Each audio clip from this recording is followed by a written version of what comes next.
Boa tarde a todos. Essa é a apresentação do nosso primeiro projeto da disciplina Controle Inteligente de Sistemas Mecatrônicos, do mestrado em Engenharia Mecatrônica. O tema do nosso trabalho é o controle do nível de água em tanques utilizando a lógica nebulosa fuzzy. O nosso grupo é composto por Iago, Jonathan, Tiago e William.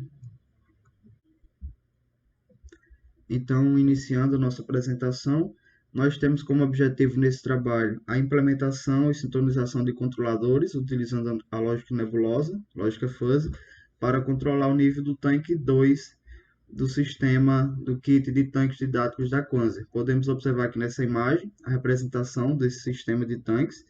Esse sistema ele possui dois tanques acoplados, um reservatório de água, uma bomba que capta água nesse reservatório e transfere para o reservatório 1, que é o reservatório superior. Esse reservatório possui um orifício no fundo dele aberto, que assim permite que por gravidade a água caia para o segundo tanque.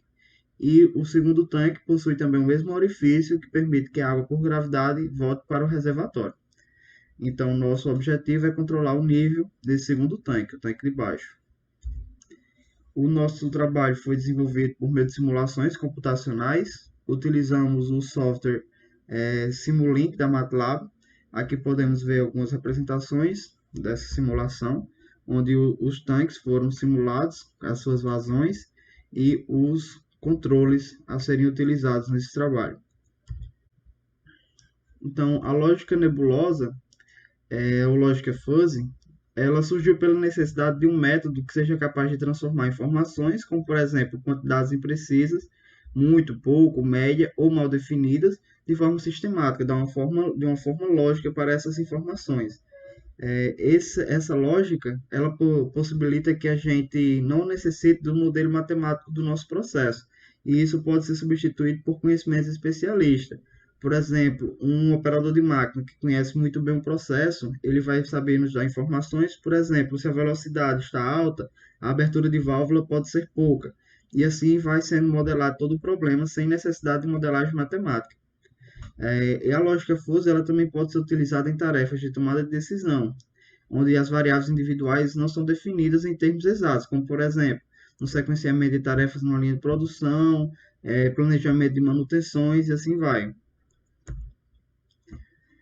Nos controladores empregando a lógica nebulosa, possui a seguinte estrutura. Nós temos aqui na figura representando a entrada do nosso sistema, passando pelo controlador nebuloso e assim tendo a saída.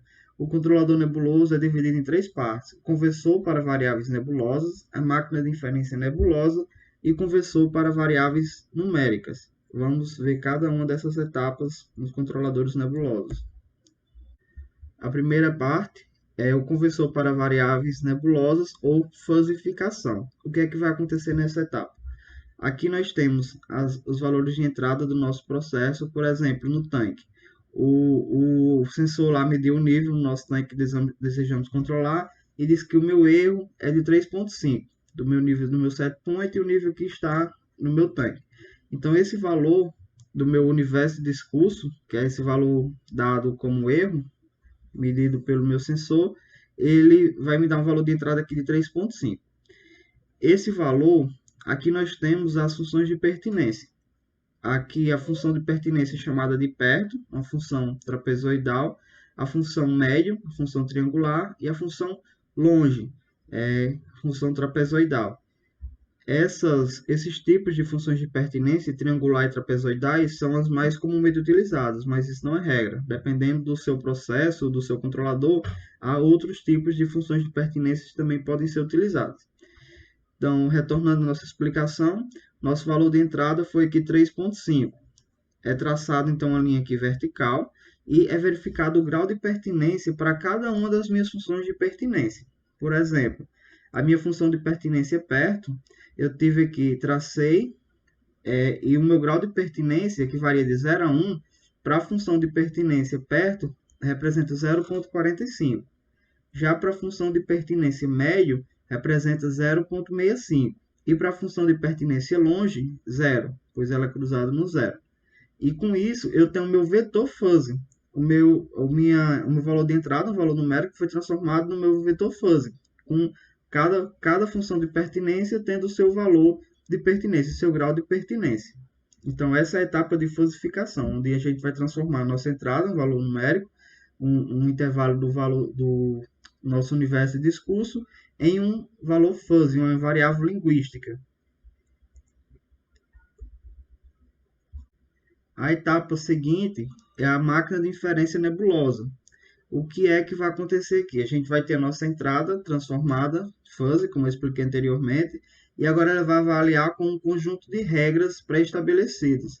E com isso ele vai me gerar uma saída também fuzzy, também variável linguística. Aqui, por exemplo, se a regra 1 diz, se erro for pequeno, então a minha saída também é saída pequena. Na minha regra 2, se o meu erro for grande, então a minha saída também é grande. E com isso, ele vai gerar a minha variável de saída, que nesse caso ele me gerou uma figura, que é a união de todas as áreas das funções de pertinência de saída. Essa minha saída ainda não é um valor, ainda é uma saída fuzzy. Então eu vou precisar transformar essa saída para um valor numérico. E isso é chamada etapa de defusificação, como eu vou mostrar a seguir. A etapa de conversor para variáveis numéricas, ou seja, defusificação, eu vou fazer agora o serviço contrário que eu fiz lá no começo. Eu peguei um número e transformei em uma variável fuzzy. Agora eu vou pegar a fuzzy e transformar em um número. E a forma mais comumente utilizada aqui nesse método é o de centro de área, ou seja, centroide. Eu vou pegar a minha figura, minha área formada na minha saída, e vou achar o centro de área dela. E isso me representa um valor numérico que vai ser a saída do meu controlador.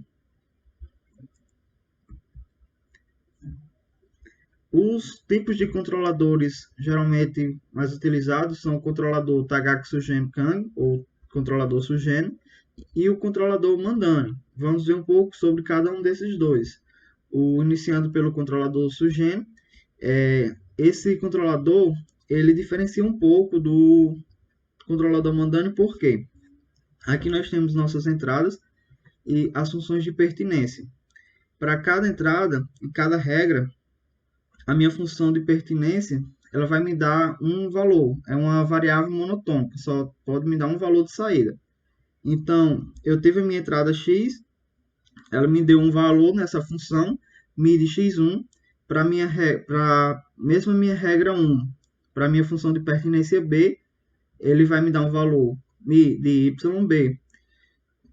Se eu tivesse mais a função de pertinência c, eu teria mais uma saída e assim seguindo. Eu vou ter na minha saída, primeiro, um peso correspondente para essa minha regra que eu estou verificando. Esse peso é dado pela multiplicação das saídas de cada uma dessas funções, como aqui, por exemplo, o peso 1 é dado pela multiplicação de μx1 vezes μy1. E a minha saída, o valor de saída, vai ser dado por uma função. E como é dada essa função? A minha saída da regra 1 é dada por a constante A, que multiplica o valor da minha entrada x, a constante b multiplicado pelo meu valor de entrada y.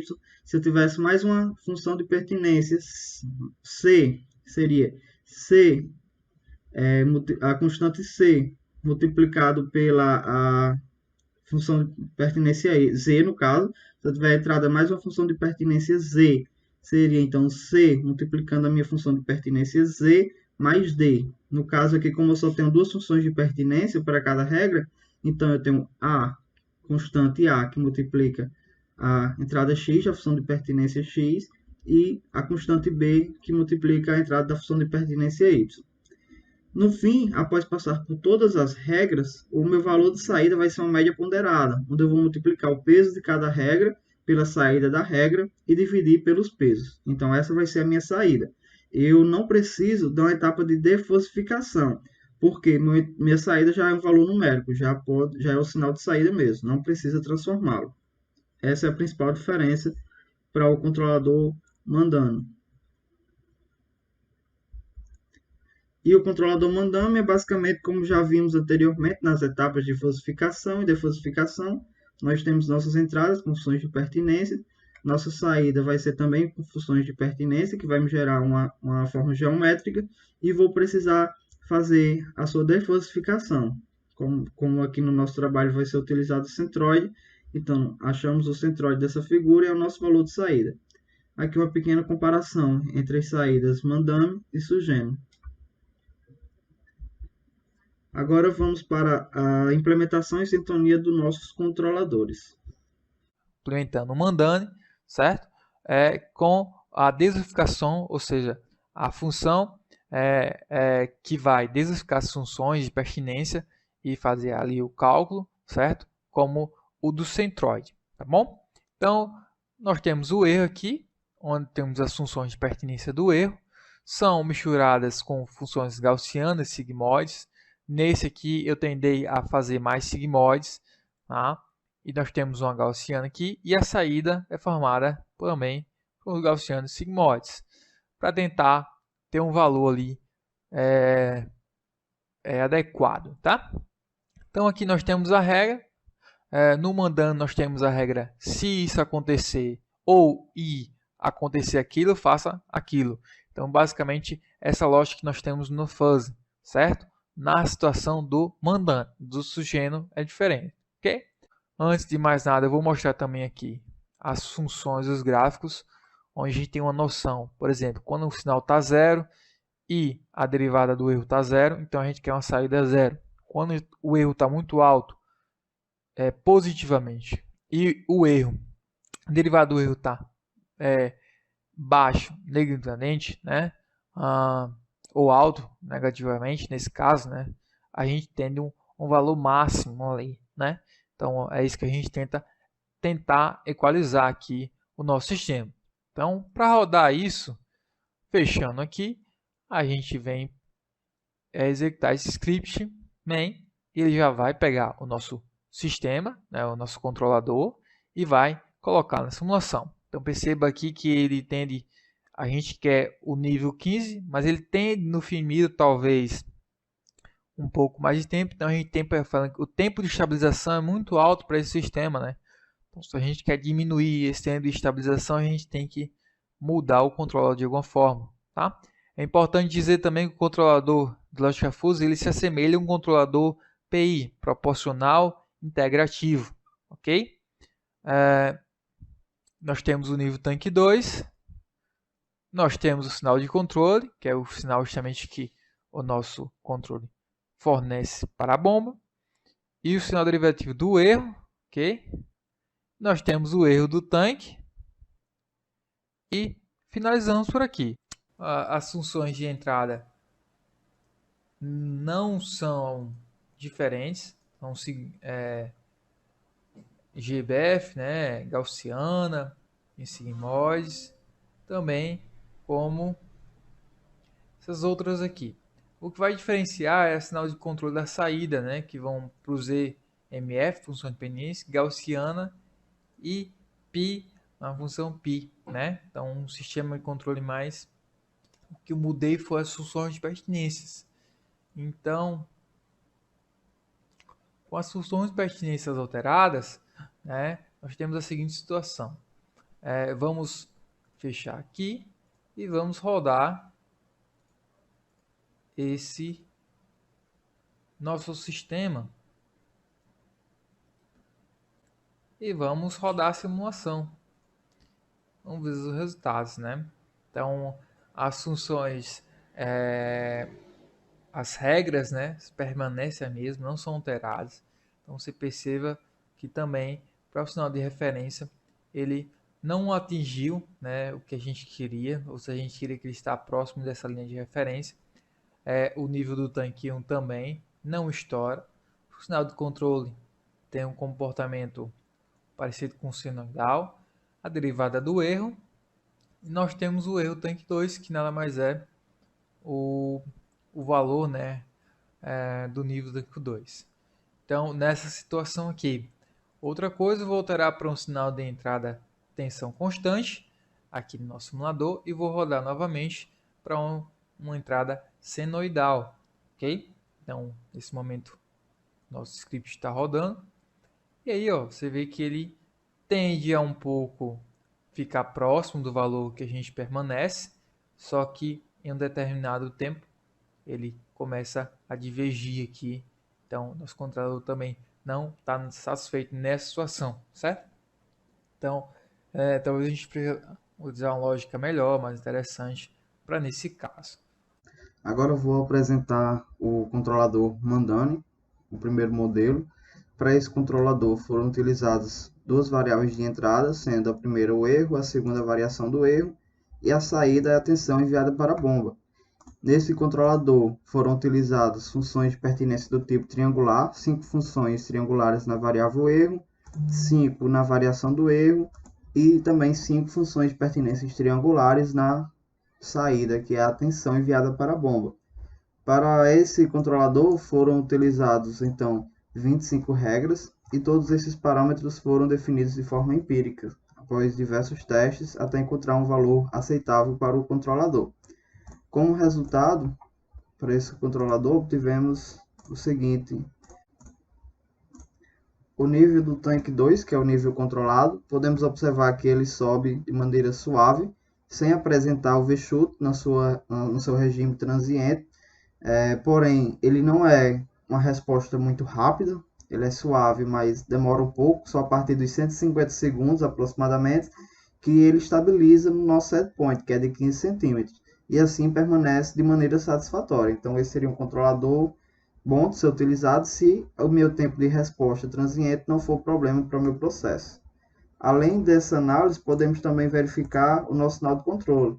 Verificamos que, inicialmente, é onde ocorre o maior pico no início do nosso processo, seguido de algumas oscilações e tendendo a permanecer em um valor em torno de 2,3 volts, enquanto o nível se estabiliza. Mas, em seguida, ele volta a oscilar um pouco, mas nada tão prejudicial que danifique o meu processo. Então, podemos dizer que esse é um controlador viável de ser utilizado. Podemos avaliar também o erro no tanque 2.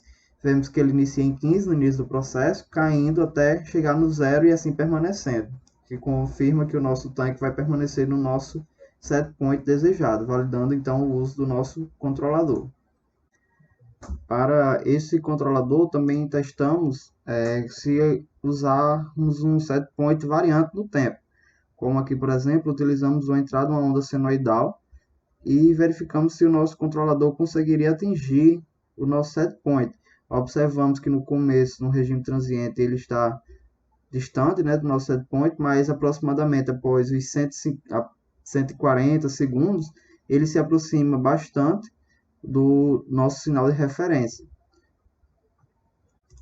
Aqui nós também fizemos um novo controlador Mandani com a seguinte alteração: as entradas, utilizamos a primeira entrada o erro e a segunda entrada o nível do tanque 1, pois sabemos que o nível do tanque 1 influencia diretamente o nível do tanque 2, pois de acordo com a sua variação de altura, variação volumétrica, vai variar a vazão que passa para o nosso tanque 2. Então, nesse controlador, utilizamos as mesmas funções de pertinência triangulares, 5 funções para cada entrada e para a saída, e também utilizamos 25 regras para o nosso controlador. E os resultados obtidos foram os seguintes: primeiramente, o nível do tanque. Podemos observar que ele tem a sua fase transiente mais rápida, ele rapidamente sobe para próximo do set point desejado e após os 120 segundos ele atinge o set point e assim permanece, tendo pequenas variações em torno do set point estabelecido. Podemos também avaliar o sinal de controle. Já aqui, diferente do outro controlador, observamos que teve picos, inclusive saturação. O nosso sistema de intertravamentos saturou a tensão em 4 volts, mais 4 volts, para que não haja danos na bomba, pois esse é o limite do motor da bomba, de receber 4 volts. Isso é desperdício de energia, pois ele mandou um sinal que foi saturado e com muitas oscilações. E no fim, tendendo em torno de um valor 2,3, mas mesmo assim ainda oscilando em torno desse valor.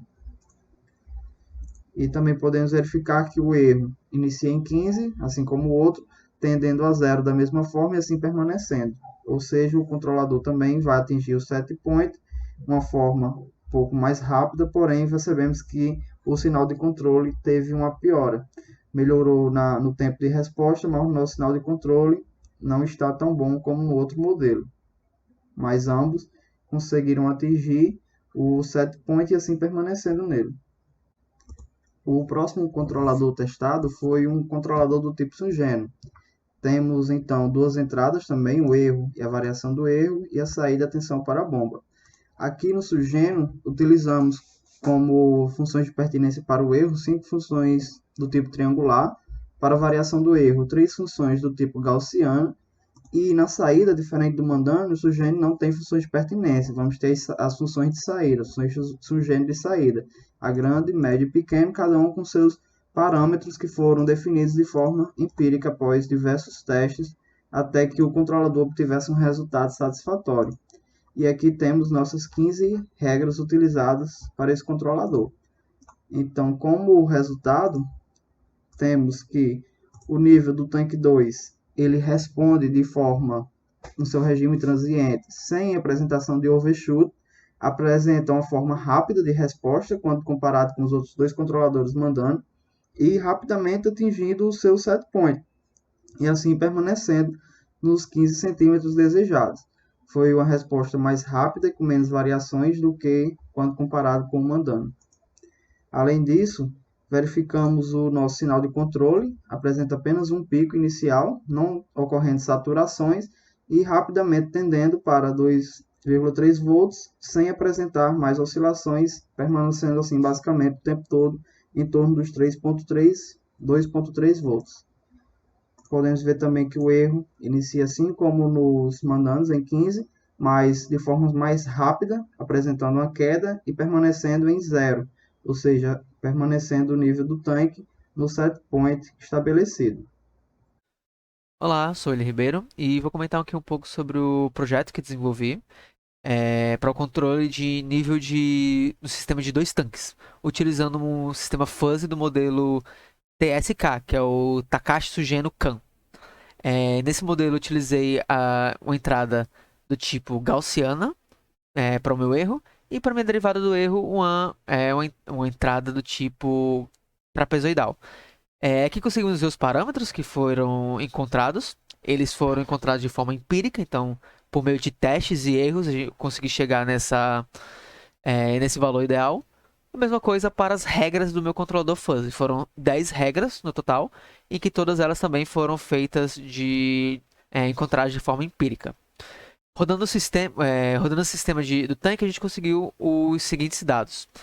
Aqui a gente tem o sinal de controle, teve uma variação considerável, mas acabou não sendo tão grande a ponto de prejudicar, por exemplo, o sistema de motores dos tanques. Então, tivemos sim uma variação, mas não tão expressiva assim. Aqui temos o controle do nível do tanque 1. Não é o que era interessante para nós, estamos observando apenas o tanque 2, mas era interessante dar uma observada nele, que não houve vazamento, ficamos limitados em 16 litros, ou 16 centímetros do nível de tanque, e que esse tanque variou bastante também, mas também não de forma muito acentuada. E por último, o tanque 2, que é o que nós temos interesse de controlar. Podemos ver que eu defini uma referência para o nível igual a 15, e que o meu controlador conseguiu ter um tempo de subida relativamente rápida. Em aproximadamente 50 segundos ele já quase chegou no nível escolhido, e que conseguiu se manter no nível escolhido. Teve sim algumas pequenas alterações, algumas oscilações aqui em cima, mas no todo ele conseguiu se manter sim no nível escolhido. Então, consegui ter um bom controlador utilizando o sistema de TSK com as entradas para gaussiana e trapezoidal.